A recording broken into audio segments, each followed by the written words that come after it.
This episode of the podcast is brought to you by Disclaimer. The thoughts and views of the people in this podcast do not represent the opinions or beliefs of 91BTV as a whole.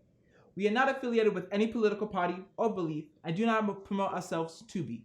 We understand this is a difficult time and topic for all of us, but we think it's important to share this. For more information, email us at itscoronatime@91btv.com. Hello, people of the world. Ooh, that's really loud. Hello, people of the world and podcast fam. My name is Kevin Jackson, and welcome to this magnificent episode of It's Corona Time. We're back with another banger for you guys here today. It's been a minute, like almost a month and a half. But I was on vacation and I was doing those podcasts remote. And it was cool, to be in Washington, to be in Utah, to interview my fans, talk about what they're going on and what they're dealing with. But today I have one of my friends, Adrian Flores, with me today. And we just want to have him introduce himself and why you should listen to him. What's up, guys? My name is Adrian Flores. I've lived here in SoCal all my life. You should listen to me because ultimately I care that the government works for us and that they're our employees, we pay their salaries, and that ultimately, hey, let's not have the citizens get screwed over, but let's make sure that, hey, this government is one for the people, of the people, by the people. Most definitely, man. It's a pleasure to have you on today, man, and I thank you for doing this as well. Having able to share your views in this like public light, you know what I mean. A lot of people are gonna be interested in this podcast and interested in watching and listening, so that's definitely dope. To talk about how Adrian and us met, man. It's been a minute, yo. Remember back in the day in we've been in each other's lives for a while, dude. Man. Youth church, mission trip to Jamaica. So it's been a minute, man. Yeah. Do you still remember anything, or is there like a hard lesson you learned from Jamaica that you still live with today? Ooh, that's a good question, man. It was definitely different going there. Like, it was great to be away from the busyness of everything and like the American identity for a second of, just like materialism things and, just realizing, taking everything for granted. Probably that would be one of the biggest lessons that I made. And that, and another thing too is that what I liked were like when we had the Sunday, the VBS, the Vacation Bible School, and just like all the kids there, man. Like, I was still a kid too, but like all the kids were just so happy with like everything they had at the time. So just being grateful for like what you have and just like thanking God for his blessings every day. So I think that's the biggest one. Yeah, I remember being on the bus ride, going throughout the city, right in the village. I'm like, yo, this looks exactly like Mexico, just with palm trees. And so it was awesome to see. That was my first mission trip, so it was awesome to get out of my comfort zone of sunny SoCal, right, and go to another country. And I think one of the things, this is a very small thing, but it stuck with me, right, was when Jody, do you remember Jody? Yes! Jody! So Jody, she was explaining her love for her country, right? And she said that the credo or the motto of her country was, out of many people, one. And so I was like, yo, that kind of sounds like America, where this hodgepodge melting pot of a lot of cultures. And I remember that. I remember some of the stuff that Chris Abeda, I remember his name, Chris Abeda. He was the leader of everything, and what he imparted to everyone about some things about dating, and I think those are the things I take most. So yeah, that was a long time ago, man. Yeah, 2013, man. I still got the shirts. I still wear the shirts. The blue one that I got the shirts. With. They just don't fit me, brother. That's the thing. That's a problem, bro. I'm a little husky, brother. I'm thick with 3 C's, bro. Oh, 3? Shoot. So yeah, man. I was actually wearing one of the shirts today, but I should have worn that honestly. But I was just like, nah. I gotta wear something different. I gotta take a shower and be nice and clean for the podcast. So, yeah, man, that was my first and only one so far. And you went on many ones to Haiti after that. So, you definitely saw God work his magic out there, his Yeah, ways. definitely. So, Definitely. I feel yeah, man, I feel a calling towards mhm, ministry, and oh man, I'm like, yo, God, like you've had missions like in my life. Like that's just been a part of my mhm, life. Like, is this kind of what you're calling me to? Like what there's gotta be more to this. There's gotta be more of an active part you're trying to get me to go with this. mhm, So that's what I'm kind of asking him right now. And yeah, just enjoying having him in my life mhm. every day. So that's where I'm at. Most definitely, man. I mean, I could say the same for myself as well. You know, both Christians, both volunteers in the church. Um, so I'd say that's like the biggest part of our lives that like starting from the beginning until like now. So, um, but Mhm. just like getting through on the big topic for today and the main conversation why I wanted to have you on is just really talking about everything that's been happening in a few weeks. You know, we just had the election between Joe Biden and Donald Trump, and the country was literally on a brink. People were saying it's on the brink of a civil war, and I never really got that mentality. I was like, I don't think people are gonna be out here in the streets. Like I feel like the Civil War would have happened already in June, you know. But like happening for the election, I don't even think that it's like I do understand that like it's a big thing for people, but I don't think that it would be big enough that you know it would be an all out war and people making it out to be stay inside and all these things. So it's just a lot of division in the country, and some one side that we don't really see a lot of the times is more of the conservative side. A lot of people bash conservatives, at least on my timeline for like Twitter, and then it's just all out hate for people that have those views necessarily. And my first thing and why I like these podcasts and what I'm doing is that I and you know and just myself is that I like hearing from other people. You know, I like having even friends from different sides of the aisle because I feel like just coming together and just like having different point of views get you outside of your bubble that you form. And sometimes you can't really you might be stuck in one sort of way, you know. But we're all able to see each other's views and maybe come to sometimes an agreement or sometimes a resolution for problems, you know. So especially in Congress, right? I mean, in order for bills to pass, most of the time they have to be with both parties, you know, unless they get like a 51%, like 51 to 49, like that's really tough. But yeah, so Mhm. today I just wanna if you could just first talk about like what your you know political alignment might be or belief and like and who you voted for the election. And that's gonna be while I drink this always gotta be drinking something on these podcasts. So right now I'm drinking this Arizona sweet tea, so I got that going on. Bro, if they ain't paying you, bro, cover it up, dog. Cover it up. They ain't paying you, bro. That's my two bit my two Oh cents. jeez. Uh, yeah. So as far as where I align politically, I want to say I'm a hybrid between a conservative and a libertarian. As I said earlier, I really want to make sure that the government's really working for us, and I think both sides. We got a two-party system, right? It's really you either vote for one of those or your vote kind of doesn't count. It's just they got the lion's share of the votes, and when I say lion's share, I mean it's like they have 97%. Between the both of them, they have 97%, right? And I think that neither side is innocent of trying to become an authoritarian in the lives of the people. So I believe the government has one purpose, to protect the rights of the people.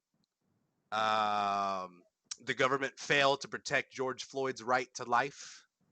The government's failed to protect all these small businesses' right to have their business not be raided and burned down. And I'd like to see a better job of the government just on protecting the rights. I don't think it's the job of the government to try to make everyone's life better, but to provide you with a foundation so you could build your own life. So, as far as politically, that's where I fall. Um, I voted for Trump here in California. So yeah, that's why I voted for Trump. And my thinking along with it was it's really kind of seeing the rise of socialism and communism, or just how accepted it is just as an idea of we had I'd see videos of the protests or the vast groups of people going throughout these neighborhoods in Malibu screaming, "Eat the rich, eat the rich, eat the rich." I'm like, oh my gosh, no. If we're reading history, yeah, no, don't do that. Oh man. So yeah, I've seen the rise of socialist, Marxist propaganda and views. Um, I think that yeah, that was a big point in me um, voting for Donald Trump. I think you have a better gauge of Twitter than I do. But it's not just in Twitter, but it's also in the people that I surround myself in. Because I mean, I go to Cal Poly Pomona. There's a lot of liberals that go to that school. I mean, there's also conservatives, but there's people that have different feelings about him. A lot of people were very concerned about, and they didn't want their country turning into that socialism, Marxist, communism state. I personally don't believe socialism is a bad idea per se. Some people might think so. I don't believe it's as extreme as Marxism or communism. Of course, I believe those things are like crazy and radical, and they don't turn out for the best for people. But in terms of socialism, there's many countries across the world like Sweden and Norway that have some type of basic socialism. Like, don't you think that some people might want free education or free healthcare per se, And I mean, some people might say, no, we don't want our taxes to go to that, which is fine. I understand that reasoning behind it. But if you don't want it at all, like in I would say a utopian view, I do find a little bit concerned about that one. So I think that wave of conservatism and bringing out the silent majority really contributed to how close the election was at the beginning. Like, we thought that it was like, okay, like these states are gonna for Trump right now, and like he could end up winning it. I mean, most of them turned toward Biden, but I believe that like how close it was because of people fearing about the way that the country was turning out, and I thought it was more because of the pandemic, but it seemed more because of what was going on there. And I just wanted to know if that was correct in terms of why you voted or what you personally believe in that. I think that I think there's two views of socialism that people. I think when people say I'm for socialism, they think of the Scandinavian countries. Mm-hmm. They think of Sweden, Denmark, Norway, right?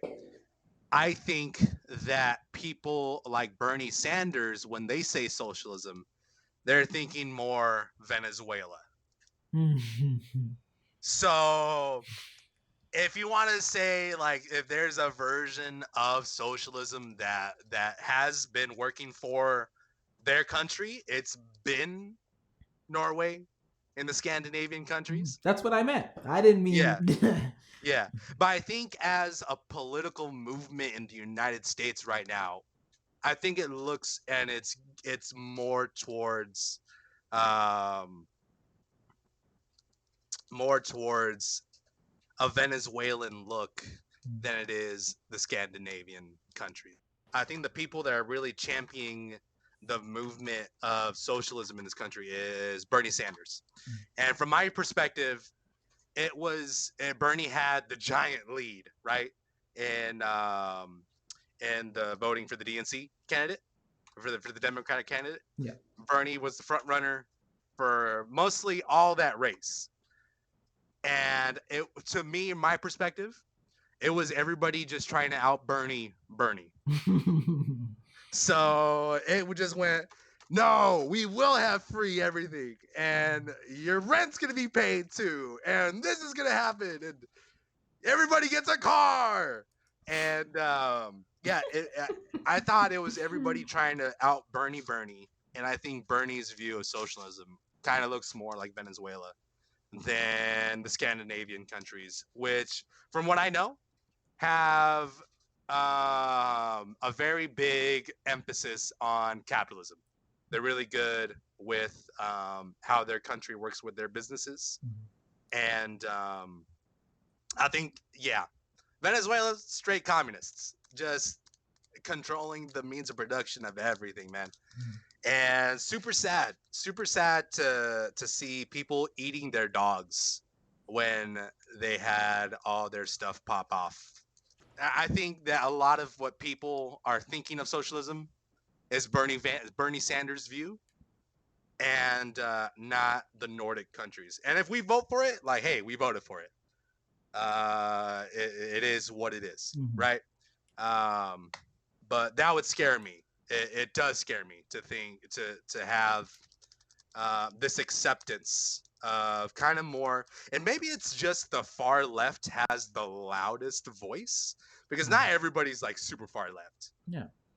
There's a lot of people that reside kind of in middle left. But did you see the statue of Vladimir Lenin, right? Yeah, did you see his statue out in Seattle? So he has a statue in Seattle, and it's erected, it's polished, and it's loved, dude. I'm like, yo, this is just, oh man, to see how accepted by the far left, and kind of how mainstream it's going, and how kind of, if, like you were saying, if you say, hey, I think that the way we're going with the left-wing politics is bad, then you get dirty looks, and you get this and that. And when you try to explain, like, no, purely, this is what history has shown, right? You go this way with communism, and bad stuff happens, right? The Christians die. And so that's kind of what I try to get people to understand. And the Christians die in every single communist regime, dude. So I look at that, I'm like, we got a big emphasis on there's a big move that if you don't call people by their pronouns, then you're basically stripping people of their rights and their humanity at that point. And I don't think I would have too much of a problem doing that. But when you want to make it a law, and now you want to charge it as a crime to call people not by their pronouns, like, that's a problem. And if I'm like being an alarm, I'm like, yo, guys, this is not good.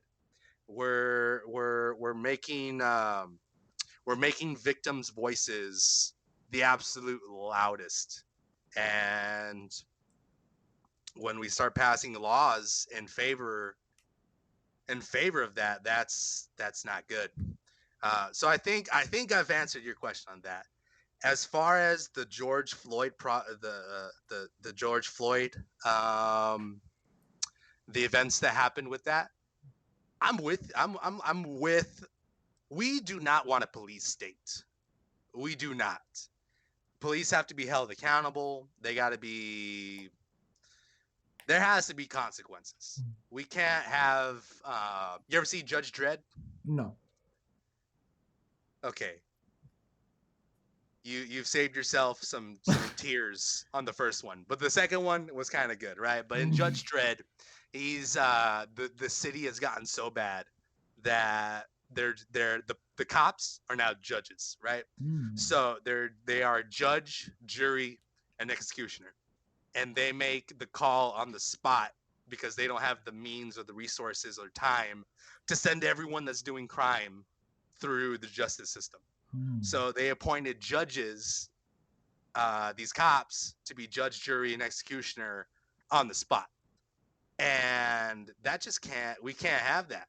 We can't have a police state where cops just make decisions on the fly and there's no repercussions, there's no this, there's no that. So I love cops, but at the same time, like, there's nothing worse. There's few things worse than a dirty cop, and those people need to go to jail for a long time, in my opinion. You want to be judge, jury, and executioner over other people like that? no, we're not having tyrants like that. Mm-hmm. So the notion of, hey, we gotta get rid of the police. It's not that we can't have that. Like if we live in a place where there's no police, and it's not even defunding, it's abolish the police, it's abolish ICE at this point, it's get rid of them, right? There was and again, this is the voice from the far left, right? The far left, so not everybody's here, Yeah. but they have the loudest voice right now, and they have the ear of all the politicians. So I think LA was like, yeah, we'll cut the budget of the LAPD, which to me is kind of crazy. I don't know. Maybe someone could explain it to me. But there's more people in the greater Los Angeles area, and something like 45 of the other states combined, brother. So I hear that, I'm like, maybe there should be more cops. Maybe they should have some better tools. Because I mean, if you got that much people, I mean, you really want to train them well. You really want to make sure they have the tools they need. I think the standards for cops needs to be higher too. One thing that happened was, I don't know if it was LA, some county said no more strikes, no more chokeholds. That's what they said, right? Now, some would say, hey, yes, no more chokeholds. Other people would say, okay, if you have someone that's not resisting and they're not allowed, or who's not yielding to instructions, and the cop needs to take control of the situation, and they can't use a chokehold, their last resort is to punch them in the back of the head until they stop resisting. Like at that point, like how do you get someone to stop resisting? Yeah, so there's stuff, there's I feel like we're not asking the question of like, okay, well, what does this decision lead to? What does that decision lead to? You know? So I get the sentiments. It's there's stuff I see, and also like from a fear standpoint, I'm like, oh man, dude, what if we do abolish the police? Man, I don't want to be my own police force. You know, that's not something I want. So, I have few hills that I die on, and my faith really dictates that, and that is protecting Israel, standing by Israel through thick and thin, protecting the unborn. As a Christian, I believe that the Bible supports and suggests and calls us, for those who follow Christ, right? Those who don't, they have no obligation or duty to. But for me, in my vote, and when I go to heaven, and even if I was running for office, right? Some would say, yo, if you kind of fall more into a libertarian mindset, then you shouldn't believe that government should have a say in that. Or in the argument of the sanctity of marriage. And my response to that would be like, yo, it's not a government issue on protecting, like, you can't terminate the life of an unborn baby. That's not a government issue. That's just to me, at least, and to what I read from my Bible, that's not okay. And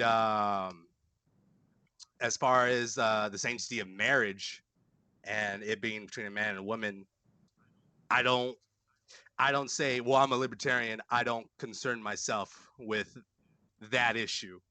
I really submit myself to what I believe I'm hearing from God and what the word says, and I submit my vote to that. So yeah. And I feel that President Trump, one, is probably the most pro-Israel government administration that we've had. Talk about getting this peace treaty done between Israel and a lot of its neighbors, dude. Yeah. Like, huh? what? Now, if you're a Bible nerd, there's some revelation That's in there. true. So, kind of cool, kind of freaky to see that going down. Yeah, man. I mean, how does he not get praise on this? You know, how does he not get a pat on the back at least? How do people not talk about? Oh my gosh, guys! I don't know if you know what we're witnessing, young people, but these guys hate each other. You do not understand. This is like seeing Paris and Nicole make up. You know, so this is seeing Bret Hart and Shawn Michaels hug it out right after they screwed him. So, um, yeah. So I think he's probably the most pro-Israel administration we've seen. I've had the chance to go to Israel this last December, and it was an amazing experience. And after 10 days of being there, we're all on the bus. We were coming back, and um, our guide that was with us the entire time, he said, "Hey guys, you know what? We hope you enjoy your stay in Israel.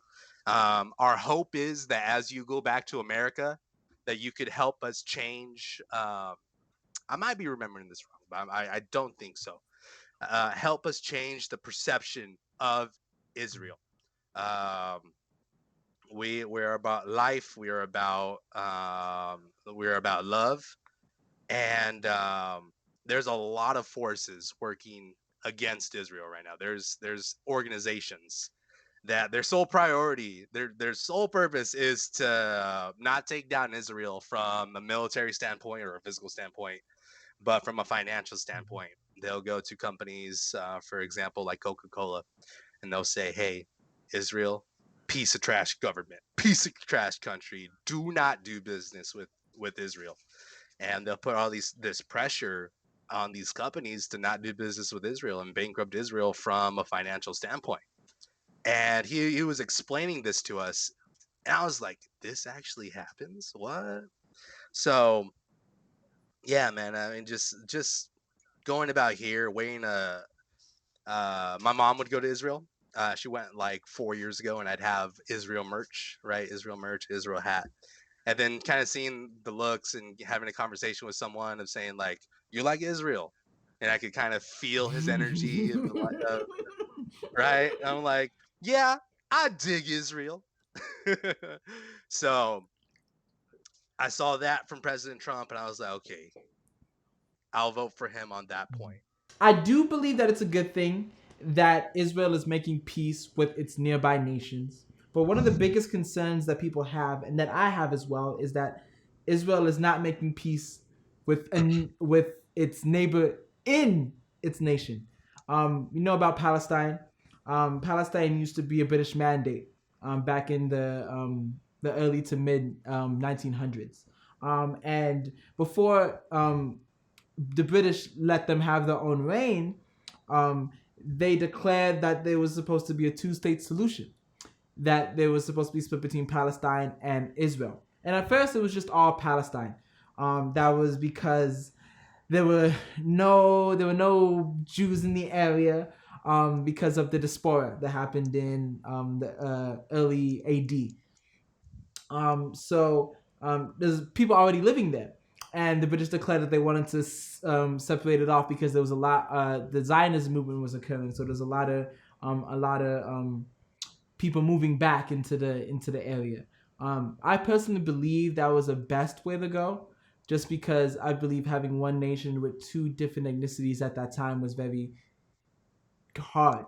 Um, they also did the same thing in India. If you look at it, between Pakistan and India, that one didn't go over so well as well. But this is a continuing issue because Israel was supposed to give Palestine let them have their own nation, but slowly and slowly and slowly, especially after the 6 Day War, they started to infringe upon the Palestinians' rights and to take more and more of their land, even forcing settlers out of their homes in the region. So that's one of the reasons why a lot of people don't necessarily like Israel, and they don't necessarily like Trump because of his ways in helping Israel in that matter. So what is your biggest I would say retribution or takeaway from that? I think so. I'm not too keen on the history of Israel. Um, I'll say this, that the name the name Israel, or the name Judea, it's the Jews by the name of Judea. You know, that's their home. I'm not too keen on kind of the history. I'm kind of more current on just kind of the status of today. Um, I think there's so much tension, dude. There really is so much tension. The vibe that I get, and kind of just seeing the news and this and that, is that Hamas, their primary goal is to exterminate every single Jew. We have this view, a lot of people call Trump Nazis, when you've got Hamas they're saying the same rhetoric that the Nazis were saying, which, hey, let's exterminate every single Jew. I remember watching a video of a Jewish professor at a UC school. It might have been UC Davis, I'm not too sure. But a girl from Palestine, she came up and asked him a question, and said she brought up her grievances with Israel, and the professor replied to her with this. He said, "As of right now, Hamas has said that they wish to wait or exploit any opportunity during some of their feasts. Could have been Passover. A lot of Jews go back to Jerusalem and Israel during these feasts." And he said that Hamas had said, if we would love, it is our desire to gather every single Jew in Jerusalem, so that way we don't have to hunt them down after, and we would love to just take out all the Jews. He asked this girl, "Do you agree with Hamas or do you disagree with Hamas?" And she kind of danced around the question, and he persisted on it, right? He said, "Are you either for this statement or against the statement?" She said, "I'm for it." And there was a silence in the room, and he said, "Thank you." And then she said, "But you don't know what Israel does and this and that." And he was like, "You just out of your own mouth said you agree with Hamas's statement of wanting to exterminate the Jews." So I think if we were to ask ourselves a question, if one side, right, were to throw away their guns, what would happen? I think that if Palestine threw all their guns, their missiles, their rockets into the ocean, I think, and I could be wrong, but I don't believe I am, there would be peace. There would be peace, and as everything exists right now, it would stay that way.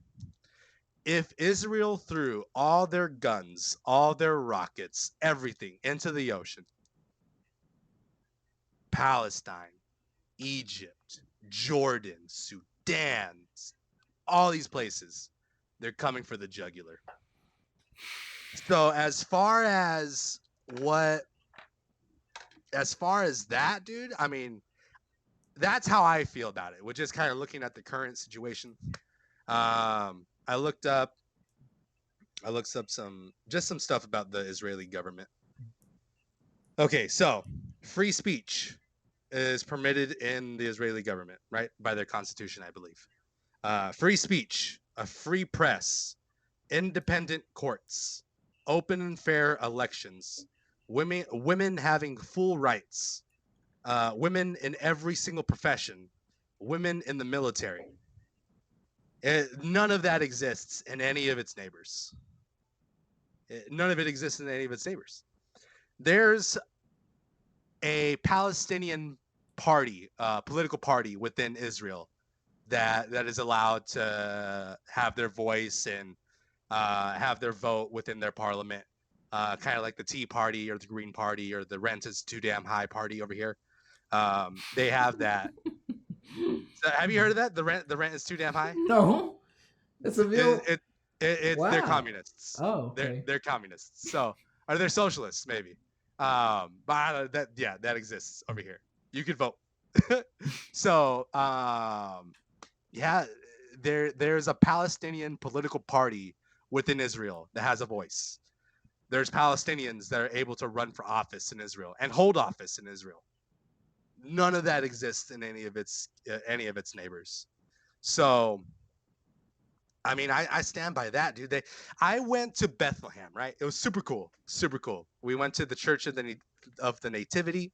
It's a Catholic church that's surrounding this place, that's built over this place, and no one ever wanted to mess with the Catholic Church because it was messing with Rome. And if you burn down a Catholic church, then Rome is coming after you. So that was really cool. That was a cool piece of history to learn. But we're driving in this bus, and I see the wall. We're going to Bethlehem, right? I see the wall next to me, and it's the West Bank, I believe. It's not the Gaza Strip.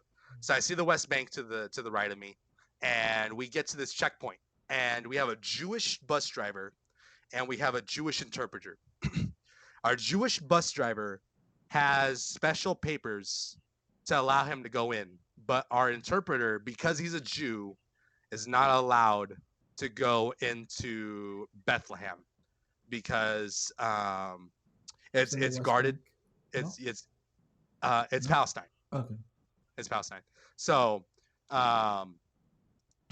so he gets off, and we're like, hey, Pastor Adam, like why isn't our friend coming? And he explains like, oh well, he's simply just not allowed in here. And come to find out, dude, that it was I believe this occurs in 1995. That it was portion Palestine, portion Israel, and they were cohabitating. And there was just a series of violence and bombings, dude. Of Christian churches, of Jewish synagogues, and it got deemed so dangerous to be in that place for Jews and Christians that Israel just said, "Hey, guys, just hop out." They gave it to Palestine. So we roll into Bethlehem, right? We see Jordan military there. We see tanks. We see soldiers. So yeah, man, I really do feel like if Israel was the side to say, that's it, we're done, we're throwing the guns into the ocean, then Israel ceases to be a state at that point. And the voice that's being the loudest voice is not even like hey, let's have two states. It's Israel doesn't have the right to be a state. So, but Israel's already a state. So what do you do? What do you already do with Israel? You know? So that's where I'm coming from on that. And God saying, "Hey, these my people." I'm like, if that's your people, God, they my people. So one more point was the border. 2012, was it 2012 when he ran, when What? there was the election? 20, No, it's 26 2014, right? 2016. 2016. Yes, 2016. I'm living in the past. So I don't want to be in 2020 right now. Nobody does. Nobody does, bruh. So 2016, he was running, and I remember working at Chipotle, and everybody talking about, yo, this fool Donald Trump, he's saying all this trash about everything, right? And I remember, so I voted for him 2016 Oh, too. okay. Cool. Yeah, I voted for him 2016 as well. And right there, I think I was just like delving into politics. It was my first time voting. First time voting. He's running against Hillary Clinton. Clinton. Oh wait, me too. I'm almost saying And that. I was like, that's why I'm gonna start voting too. I'm all like, what? yeah, he's running against Hillary Mhm. Clinton. And I can't remember what my thought process was, but I remember being at the booth and asking myself, like, man, am I really about to vote for Donald Trump? Because that was just the Mhm. whole. You look at Twitter, you look at Instagram. It's just like no one loves this guy, and they're just bringing up all their opinions. I'm like, man, am I really about to do this? So I voted for him, and then I had ease with voting for him after after he won. I was kind of uneasy. I was like, oh snap, this actually happened. I was like, this actually happened. Well, this is gonna be a fun roller coaster. So, And we all say that. um, yeah, we all say that. Yeah, and that was kind of a conflicting thing for me, dude, because a lot of my family not not not here legally. So it was a hard thing, but in the time after that, kind of trying to understand the issue of the border more. It really it started to settle with me of like, okay, I think I made the right decision. Um, the border's a mess, man. It really is. I think people are convicted by, and all of us are, right? All of us have a heart. I think others are more blatant on, but are on numbers, on statistics, on kind of, okay, we can make this decision, but what are the consequences 4 years down the road, 6 years down the road? What does this do? And everybody made I know we were going to talk about this later on in the podcast, but the rhetoric of President Trump coming up. I can't. A lot of he said probably 1,000 things that people could bring up in their head. I've got probably one or two. It was the Mexicans are rapists comment that he made, and if we go back and look at it, right, he was saying. So I have the quote right here. Okay. Am I starting with the beginning? Yeah. Okay. So when Mexico sends its people, they're sending their best. Let me preface this. I'm not President Trump.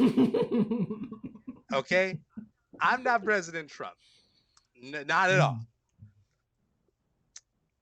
How he would say things, I probably would not say things. Of course, yeah. But these are his words, and we're going to critique Trump right now, right? Okay, so quote: when Mexico sends its people, they're not sending their best. He added, they're sending people that have a lot of problems, and they're bringing those problems with us. They're bringing their drugs, they're bringing their crime, they're rapists, and some, I assume, are good people, right? He's not saying they're rapists, right? He's saying, man, if we're talking about a prison, right? Let's take San Quentin. If I say San Quentin's rapists, right? We're saying San Quentin's population of rapists that are in there, right? Not everyone in San Quentin is there for that charge. Some are there for thefts, for money laundering, for petty crime, right? Well, I don't know if they'll be in prison for petty crime, but he's saying rapists that are in Mexico would like to come to the United States. That's what he's saying. It's not saying that country is filled with rapists. He's saying the rapists in that country are coming over.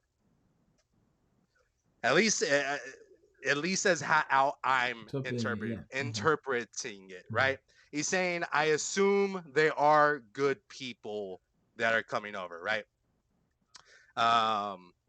Yeah, it got painted as he just called the entire country of Mexico rapists. And so that was before the election, I believe. Yeah. or it might No, have. it was before the I'm. election. Yeah. It was before. Okay, of Yes. 2016, right? Okay, so this is an article done by the Huffington Post. This is 9/12/2014. 80%, this is the headline. 80% of Central American women, girls are raped crossing into the United States border, right?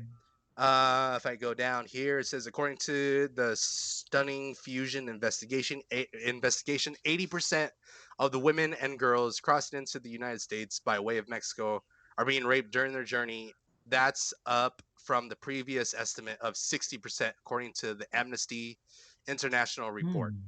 Hmm. Um, so in the article, I can't find it. I don't know where's my glasses. It says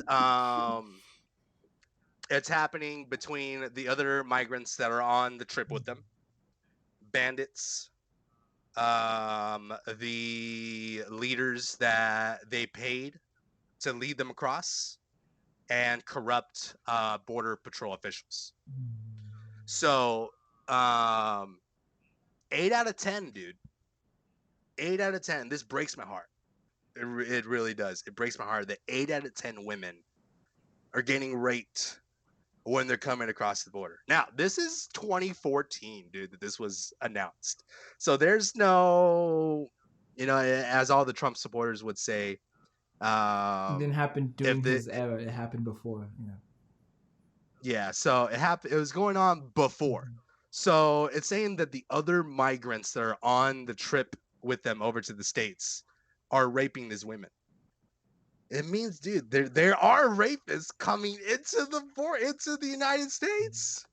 So that's crazy. So right, so I try to look at things from a lens of not trying to protect someone, right? Like I said, I have a very cynical view of government, of politicians. Hey, we voted you in. It's time for you to deliver now, right? So I don't want to protect anyone or be a ride or die simply because I want this person, but really with a critical lens, kind of look at what they're Yeah. saying. And if I'm to give Trump that treatment, I'm gonna look at what he's saying. So yeah, man. I mean, 8 out of 10 women get raped at the border. So I don't think we could say that's rhetoric. It looks like it just might be a fact. You know that there are rapists coming in over the border, and yeah, so that's one of that's one of the ones I've kind of looked at and said, okay, well, no, hold on, that's not what he said. Another one was there was a lot of criticism of him mocking a paraplegic or a reporter that had cerebral palsy. And do you remember the story? I don't remember the story, but I remember I heard that it happened. Yeah. Um, how could you vote for someone that makes fun of the handicap, right? That's what a lot of people were saying. And how he supposedly mocked this reporter, right? Is that he got his arms up like supposedly a paraplegic was like doing a nerdy voice and oh Trump, and he did this imitation, right? There was a video compilation that came out after this whole incident, right? Of him with 7 months, 9 months worth of him mocking people, going, "Oh, Trump's economic plan is not going to work," right? This is just how he made fun of people, regular people, Yeah. right? He's demeaning them, right? He's demeaning them. Would I kind of demean people in that same way? No, I don't think I would. Um, It's mean, but I'm not gonna tell him, hey, don't be mean. Right? This is the man. Right? So yeah, that's just him. So comes out that he's not making fun of paraplegic reporters, but this is just how he is. This is just something that he does, and to see the media really dig their feet in the heels and portray him as one who mocks and tries to hurt the handicap. I was like, nah, that's just not what happened, you know? So as far as the rhetoric, I don't think he does really do rhetoric. As far as the hill that I die on being same sex marriage, he hasn't really done much, and that's what I kind of don't get from the left side. I would have to have someone kind of try to explain it to me, because he hasn't done anything. He hasn't proposed a bill. He hasn't really tried to get the Supreme Court's ruling overturned. He hasn't really done anything other than not allowing transgender um, recruitments to go into the military. And I believe that was based on it was going to cost the military money to have them serve in the military because of their medical needs. So on that point, he didn't really show anything, but the threat of communism, the threat of socialism, the threat of or the aspect of him being a very pro-Israel president, um, and him making some decisions that there's conversations right now about getting Roe versus Wade overturned. And I think that although he hasn't like been championing the movement, like being that spearhead on it, I think he's making moves like with the appointment of ACB. ACB. With the appointment of ACB, there's conversations that are being had right now, and they're saying, "Is this possible? Can this happen?" So, yeah, on all those fronts, were like my ride or dies on am I who's got my vote. Okay. And then like one of the other things that you were talking about was really just like being pro-life. And there's a lot of women out there that necessarily don't believe that men or that the government should have control over their bodies in terms of abortion. And you were stating that you were more pro-life, but you also stated that the government shouldn't have control as well. So, but you said that you would vote for if there was any like pro-life propositions or legislation, you would in turn vote for them. But isn't that contrary to necessarily what you? So like you would, aren't your actions contrary to what you talk about, to what you speak about? As far as my political orientation, Yes. 100%. Okay.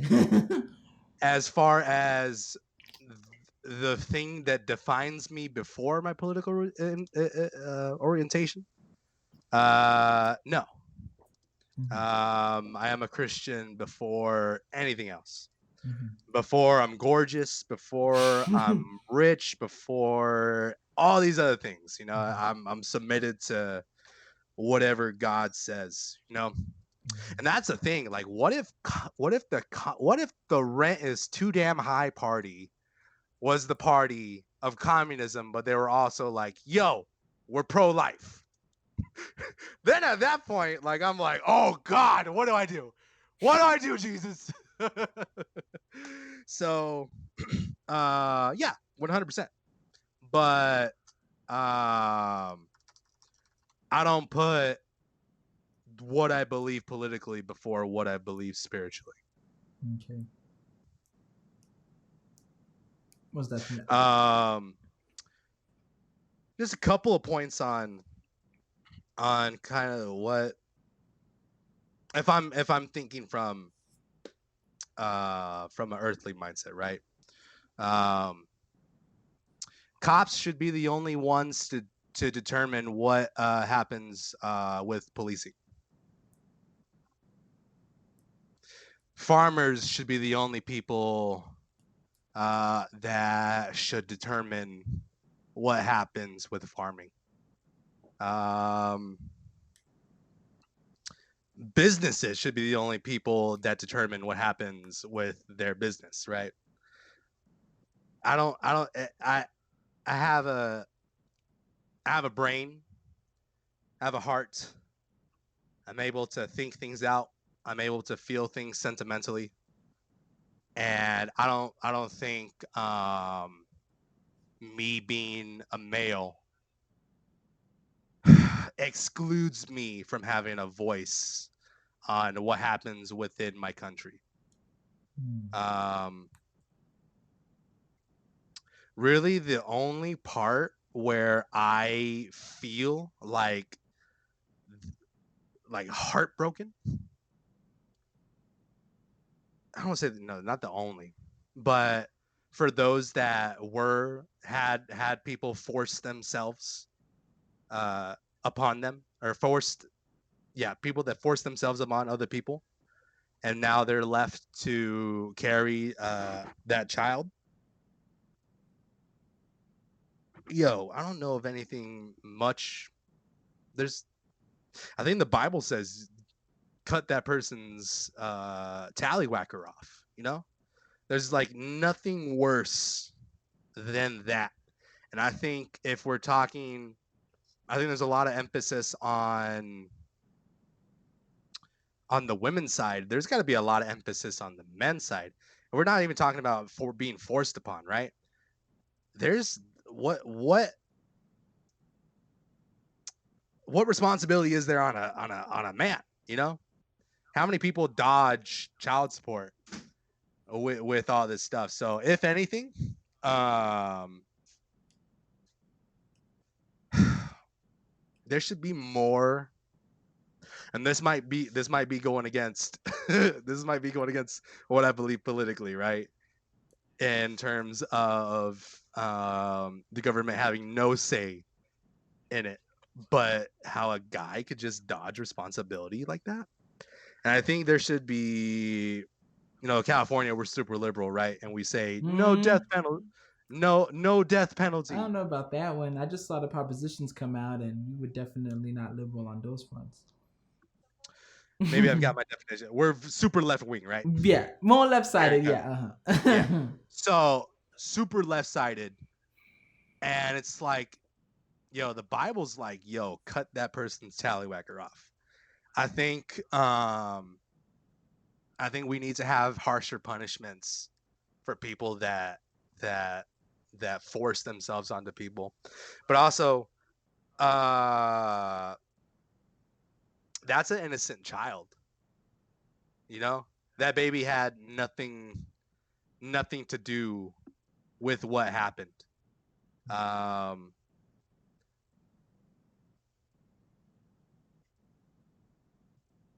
and so many babies die, dude. So many people, so many babies die, and it's not their fault. And it breaks my heart. Breaks my heart to see it. Um, that is an innocent person at the end of the day.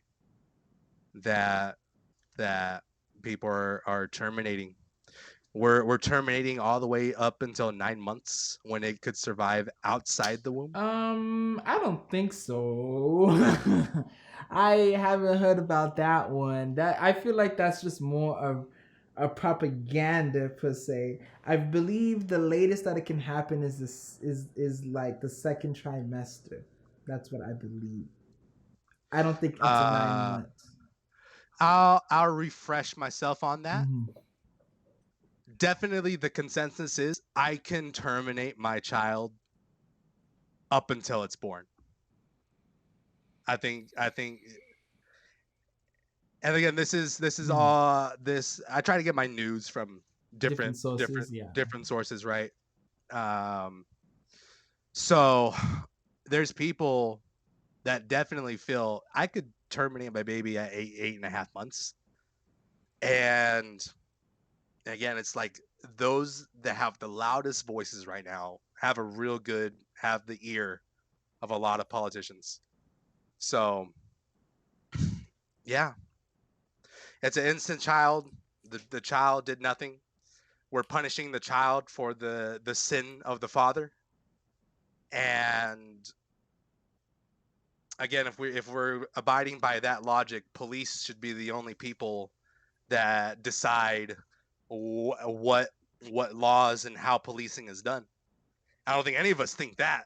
I think after George Floyd, like, we're like, hey, there needs to be more accountability. There needs to be more better training. There needs to be X, Y, and Z that is happening. Man, what's another thing? Yeah, I don't think we have that line of logic with anything else, and the percentage of people that had someone force themselves upon them and are going for that procedure, I believe, is out of all abortions is less than 3%. For the sole reason of they had someone force themselves upon them, is less than 3%. So I don't believe it's a valid argument that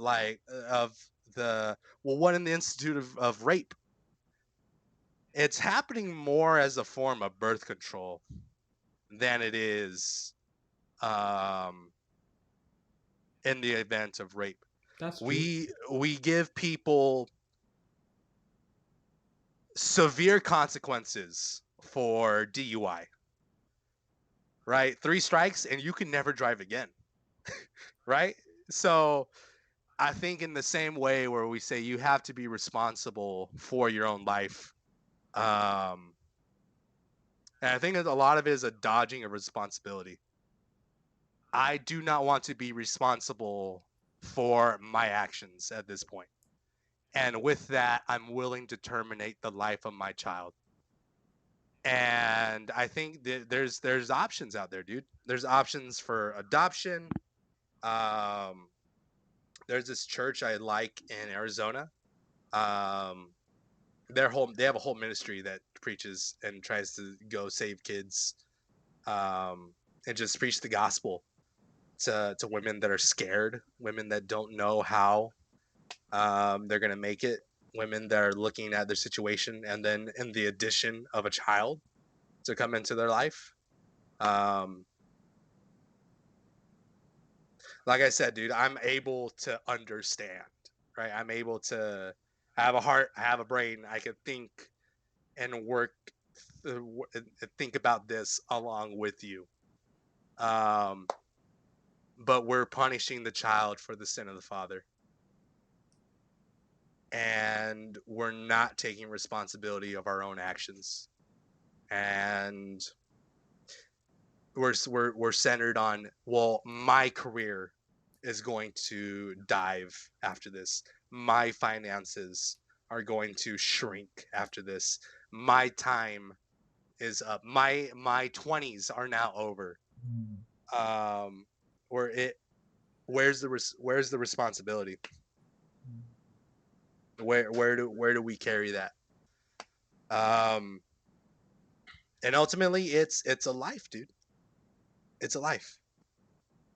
A lot of people talk about adoption as a solution to, the kid problem.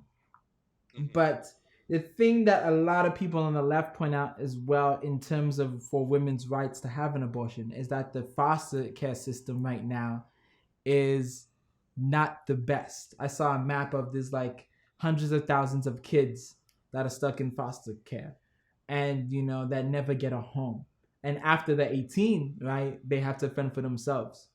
So there's I would say there's another third reason why people don't want to have a kid, and that's not necessarily because of the responsibility, and it's not necessarily because they were raped per se, but it's also because they don't want to bring a child into the world that they have lit, the world that's currently right now. There's a lot of bad things in the world. It's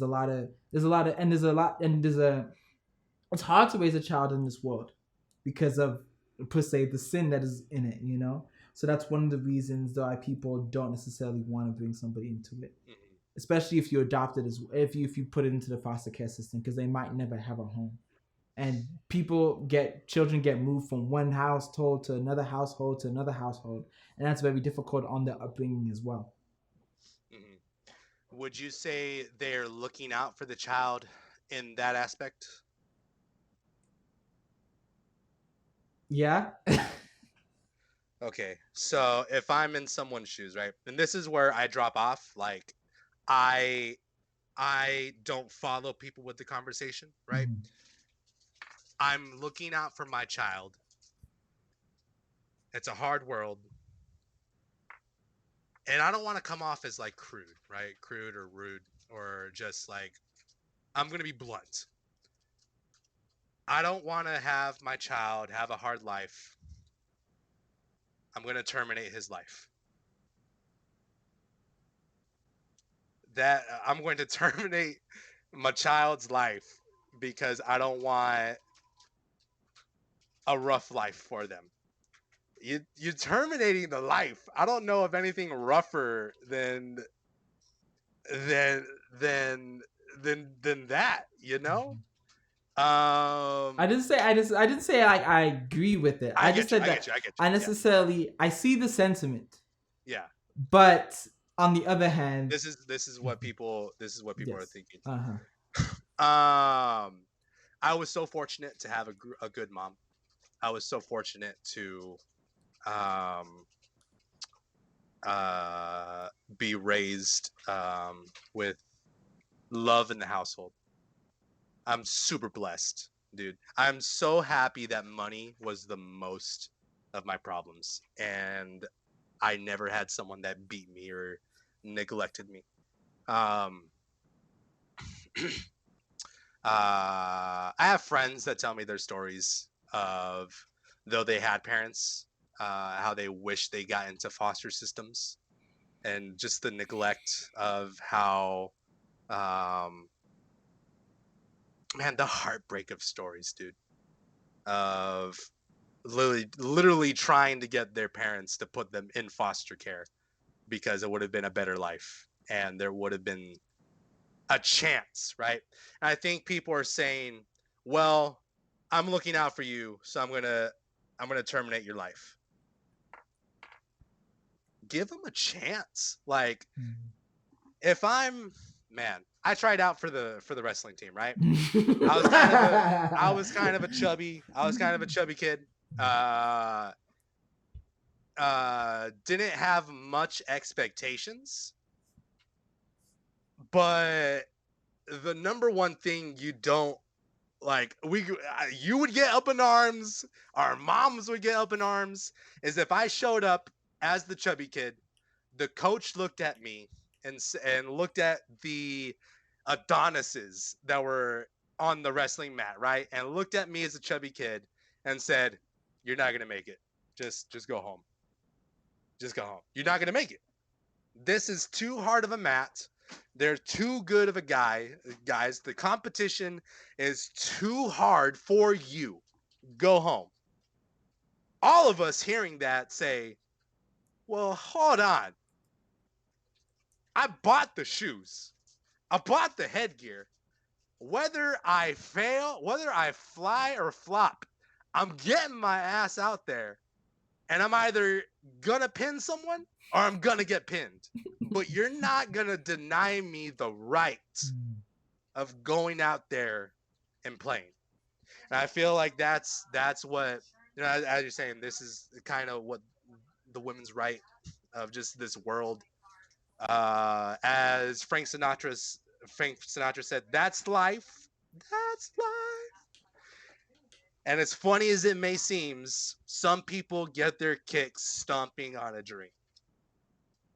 But to have that opportunity taken from you, none of us felt good during that illustration of the thing. And that same friend that was telling me kind of the rough upbringing that they had, yo, his life is popping now. Like he's got a relationship with God. Okay. He's got a boo thing. Like I look at my friend, I'm like, yo, I'm happy you're here, dog. Yeah. Let someone else make the decision for me, huh? So, yeah, that baby has a right to life. And the government is to protect our rights, dude. Protect the rights of the unborn. That's what I believe. Protect the rights of the unborn over it. No, I'm kidding. The Over, woman's yeah. choice No one to. else. Mhm. Who has the who did the cops have the right to end George Floyd's life? No, they did not. No, they did not. Why do women have the right to end the life in the womb? But I feel like people don't see the correlation in this. And it's just it has the eyes of the media on their side and this and that. Man, just because it's a law, what is morality? Who defines morality? Hmm. Was Auschwitz moral? Were they moral and exterminating the Jews because they were the majority? Because it was the law? Because it was okay to spit on a Jew? Was it okay for America to enslave black people? Was it okay because it was the majority? Because just because they could? Because who could stand? Thank God for the Republican Party going to war. Thank God, bro. Saying, no, we're not. Hey, we're messed up. We're gonna stop this starting this date, right? True. Thank God. Thank God. True. So, dude, it was offensive to say you can't own another person. How am I gonna run my plantation? Have you thought about my rights? How am I gonna run? Have you thought about me? But yeah, man, what is morality at this point in America? That baby has a right to life. That baby has a right um to make their own decisions. We have our rights to make our own decisions. Um I've talked for long enough, man. My worldview is dictated by my Lord and Savior Jesus Christ. I'm not perfect. This is me trying to navigate my way through voting. And ultimately, dude, Jesus is king at the end of the day. True that. Jesus is king at the end of the day. Um, I think entitlement to the product of someone else's labor is what America did, what plantations did with black people. The entitlement to the product of someone else's labor is literally the definition of slavery. Socialism is the entitlement to the product of someone else's labor. At least Marxism, as it's being so widely accepted today. Those are kind of the reasons why I voted the way I voted. Even with some of the props that were on the bill for California. By the way, I voted with a Sharpie. They gave me a Sharpie, so Oh well, I mean, I don't know. Arizona said it was okay, but Sharpie, so I don't know. this Sharpie gate, I gotta look into it. I don't know. I don't know if my vote counted, man. So, Kevin, hey, thank you so much for having me on your podcast, brother. Appreciate it. Whenever you want to have me back, let me know, dog. Most definitely, man. It's always a pleasure.